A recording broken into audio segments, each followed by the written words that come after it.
tentang peristiwa. Yang pertama, pendidikan pada masa klasik. Yang kedua, pendidikan masa penjajahan. Yang ketiga, pendidikan masa kemerdekaan.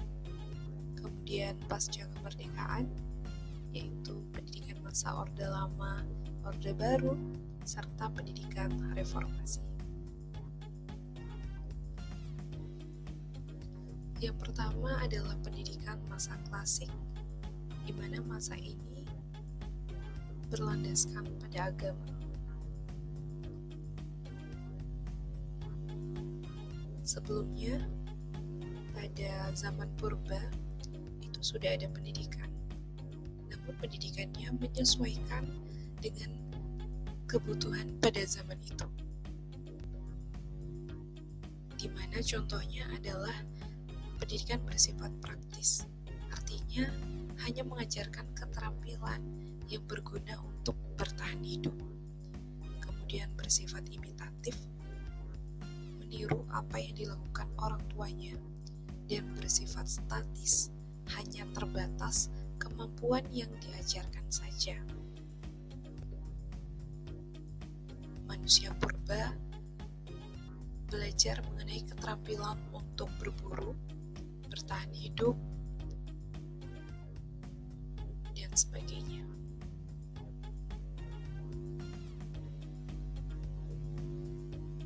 Selanjutnya, seiring dengan perkembangan manusia, maka ada pula perkembangan agama. Nah, pada perkembangan agama ini, maka akan masuk pula pendidikan yang disesuaikan dengan agama. Yang pertama adalah pada abad ke-5 Masehi, di mana zamannya adalah kerajaan Hindu-Buddha. Pada masa ini pusat pendidikannya adalah di India, di mana di Nusantara pada prasasti Kutai diketahui dituliskan pada prasasti tersebut menggunakan bahasa Sanskerta dan Jawa kuno, dan hurufnya adalah huruf Pallawa. Ini menandakan adanya kemampuan membaca dan menandakan adanya pendidikan. Nah, pendidikan untuk agama Hindu-Buddha di Indonesia itu juga dipusatkan di Sriwijaya. Dan pada abad ke-8, lukisan Candi Borobudur itu tergambarkan siswa yang sedang membawa buku atau sedang belajar. Pembelajaran di sini berfokus pada agama, kepustakaan, kesenian, ilmu bangunan, ilmu pasti dan alam yang berlandaskan agama dan keyakinan, kenegaraan, serta budi pekerti. Kemudian, seiring perkembangan zaman pada abad ke-15, mulai masuk agama Islam. Nah, pendidikan pun berlandaskan dengan agama Islam, di mana pendidikan berbasis pesantren, kemudian mengajarkan agama Islam. Selain itu juga sosial bermasyarakat, ekonomi untuk menunjang perekonomian, serta kekuasaan dan politik. Dan di Nusantara, khususnya di Jawa, dengan Wali Songo, itu menyebarkannya dengan kesenian. Kemudian pada abad ke-16, seiring dengan masuknya penjajahan di Indonesia, maka masuklah pula pendidikan yang berlandaskan dengan agama Katolik ataupun Kristen.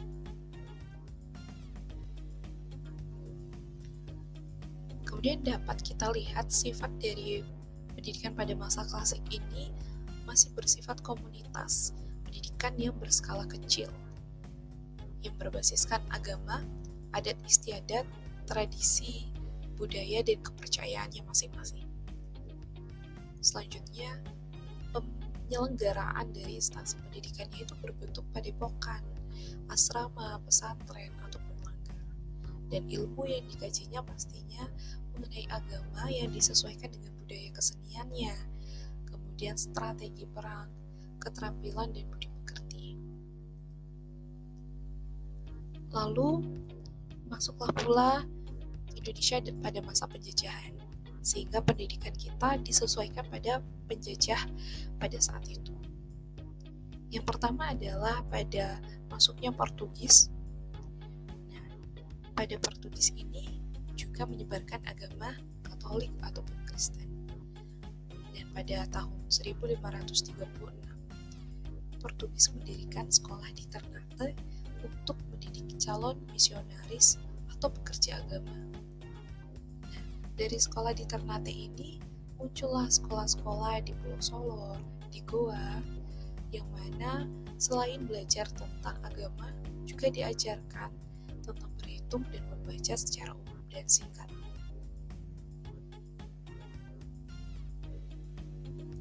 Kemudian pada masa penjajahan Belanda, di mana pada masa penjajahan ini Indonesia mengalami kesulitan yang cukup membuat kita terhalangi perkembangan budaya, agama, dan pendidikan yang sebelumnya sudah ada.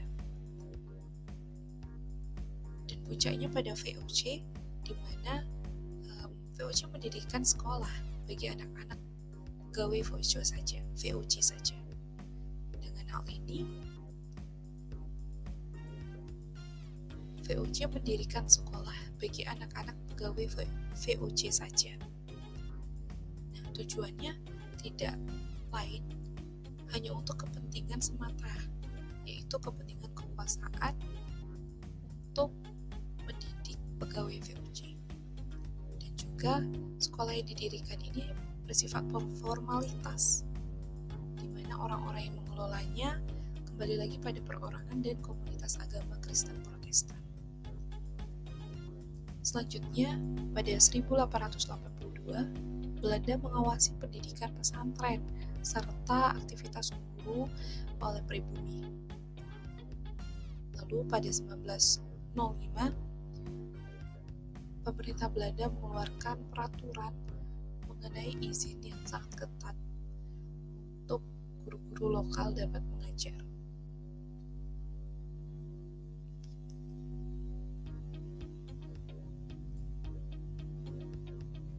Seiring perkembangan zaman dan juga mulai muncul sekolah-sekolah di bagian timur Indonesia yang mulai berkembang jumlah sekolah serta muridnya, dan di Batavia pada saat itu merupakan sekolah pertama di Jawa. Dan seiring dengan masa VOC yang gulung tikar pada 1719, barulah muncul sekolah di Jawa, Sumatera, Sulawesi. Dan tentunya pendidikan ini tidak lain bukan untuk hanya untuk sebagai identitas menjajah, untuk menunjang kekuasaan, kepentingan, perdagangan pemerintah pada saat itu. Kemudian mulailah ada sedikit terbuka sekolah untuk pribumi, di mana pada 1884 dikeluarkan surat keputusan yang memberi kesempatan untuk berdirinya sekolah swasta. Dan pada 1909 sekolah pribumi didirikan. Tujuan pendidikannya ini tentunya masih mendiskriminasi pribumi, di mana adanya golongan sekolah kelas 1 untuk bangsawan. Tujuannya untuk mencetak calon pegawai rendahan di pemerintah. Kemudian untuk kelas 2, untuk bangsa pribumi, bumi putra biasa, yang tujuannya tidak jelas, antah berantah hanya untuk formalitas saja. Pada saat ini guru diberikan akomodasi pembelajaran yang harus disesuaikan dengan kehendak Belanda. Dan tentunya ini menyulitkan bagi para pendidik pribumi untuk menyelipkan kesadaran nasionalisme. Dan seiring berjalannya waktu, pribumi diperbolehkan untuk sekolah di ELS atau Europe's Lager School. Namun syaratnya hanya untuk dokter Jawa juga, dan lulusannya untuk mendukung administrasi kolonial.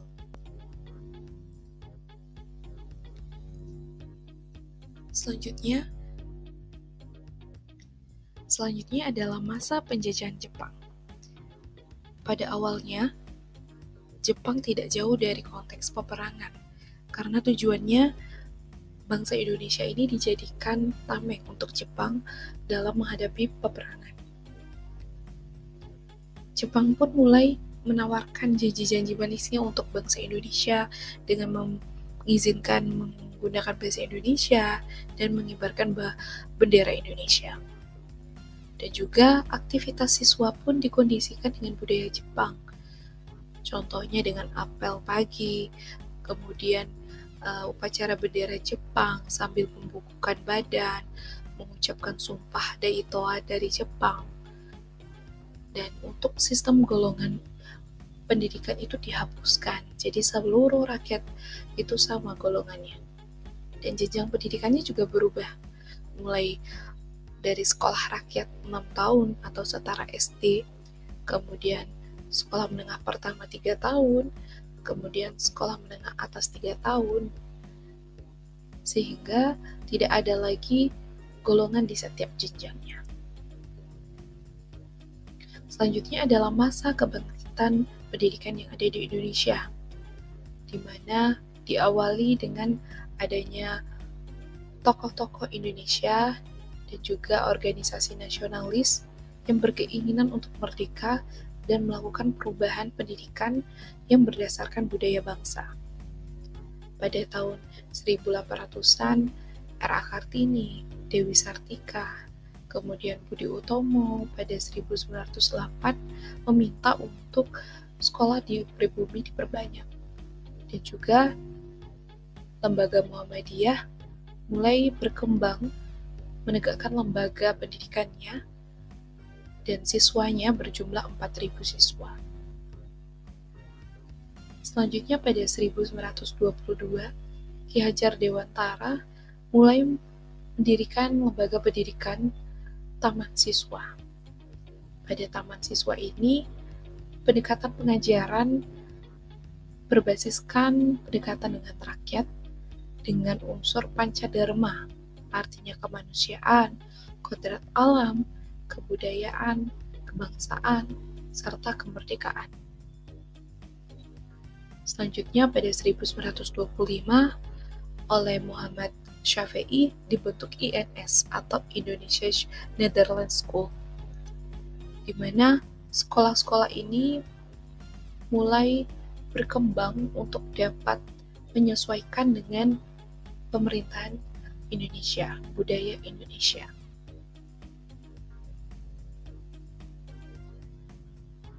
Selanjutnya adalah pendidikan pada masa kemerdekaan.